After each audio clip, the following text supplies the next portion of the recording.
faut pas se tromper d'épistémologie. On ne peut pas appliquer les mêmes principes dans tous les domaines.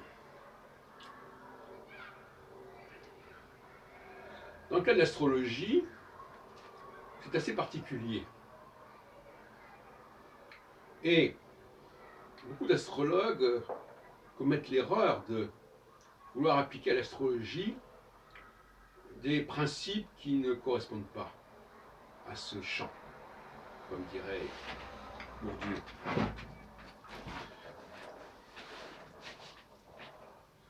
Nous avons affaire avec l'astrologie à ce que j'appellerais un mode d'emploi.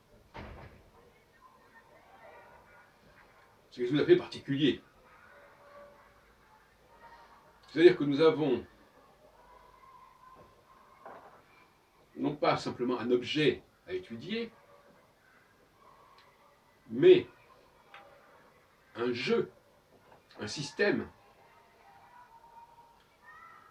dont nous avons le mode d'emploi. Et par conséquent, c'est comme si vous trouviez par exemple un appareil, un aspirateur par exemple, et que vous n'en connaissez pas le mode d'emploi. Vous ne savez pas comment on s'en sert. Vous ne savez même pas comment on doit le brancher, comment on doit le recharger, etc. Eh bien, à la différence d'un objet naturel, si on peut dire, si vous n'avez pas le mode d'emploi, vous risquez de ne pas pouvoir vous en servir. Alors qu'un objet naturel, une plante par exemple, eh bien, en l'observant, vous pouvez comprendre comment la cultiver, la faire pousser, voire même la récolter et la manger, la consommer. Autrement dit, nous sommes dans une épistémologie de la technique et non pas de la science. Et les règles ne sont pas les mêmes.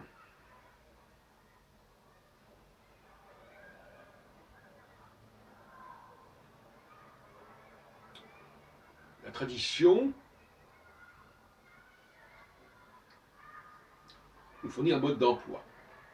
Mais tout simplement la tradition qui consiste à dire il y a dans le ciel, quelque part, un mode d'emploi qui peut servir à comprendre comment fonctionne notre humanité. On n'en sait pas forcément plus. On en sait plus parce qu'il y a des travaux, des traditions, une littérature, mais bon, qu'est-ce qu'elle vaut? C'est un autre problème. Mais il faut faire le tri. En revanche, croire en l'astrologie, si on peut dire, c'est croire qu'il y a un mode d'emploi dans le ciel, dans ce qui est en haut, qui nous renseigne sur ce qui est en bas. C'est un peu la fameuse table d'émeraude.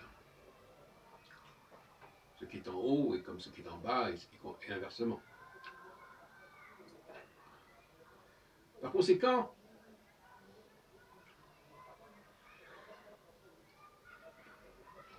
quand je parle d'épistémologie, ça peut renvoyer à différentes situations. Par exemple, si je parle des femmes, si je parle des juifs, eh bien là, ce sont des phénomènes qu'on peut étudier en tant que tels, sans disposer d'un mode d'emploi. Et à ce moment-là, la sociologie nous permet de nous dire que ce que nous observons aujourd'hui à propos des juifs et des femmes est une constante, en dépit de tous les avatars, ça a toujours été comme ça, il n'y a pas eu de changements fondamentaux. Encore que, il puisse y avoir eu effectivement des mutations. Mais dans le cadre de l'astrologie proprement dite, c'est-à-dire du fonctionnement de nos sociétés, nous sommes en face d'une épistémologie de la technique, de la technologie. Alors ça pose évidemment de grands problèmes. D'où vient ce savoir? Comment cette structure technologique, biotechnologique a pu être mise en place? Par qui? Bon, certainement.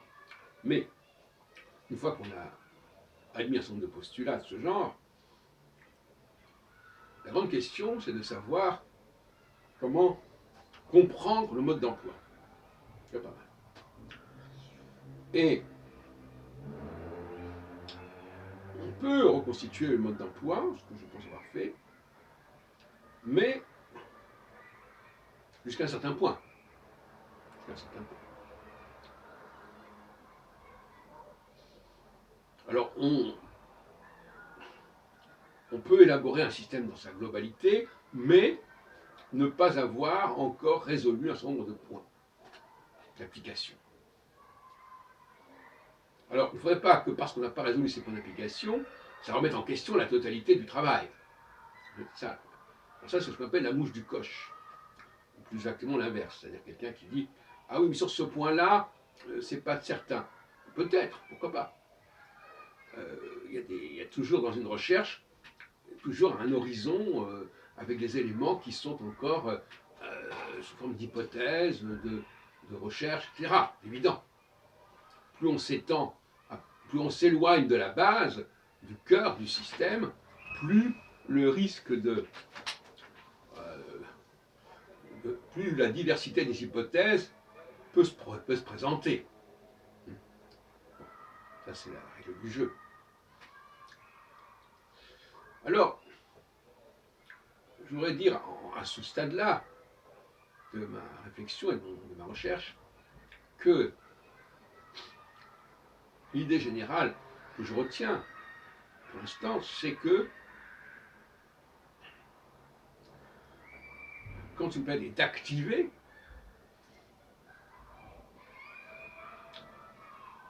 on ne doit pas, la gouvernance, pour moi l'astrologie c'est une science de la gouvernance.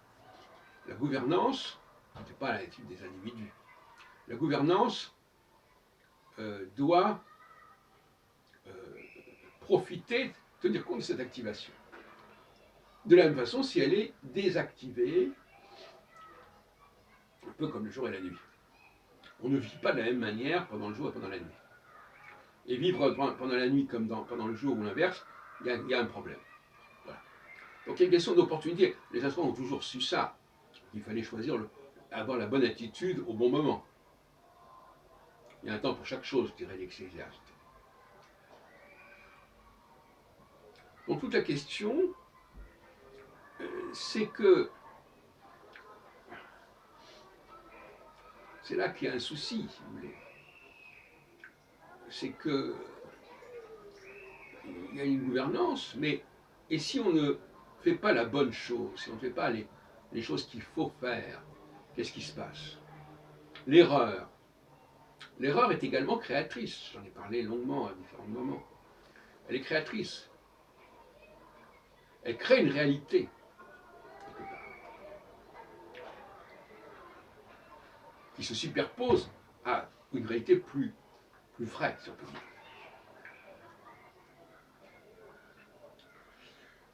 Par conséquent, c'est là que l'on touche à une difficulté méthodologique, de savoir que dans le domaine des sciences humaines, et nous sommes quand même quelque part dans le domaine des sciences humaines, dans ce champ-là, eh bien, il faut faire la part de l'erreur.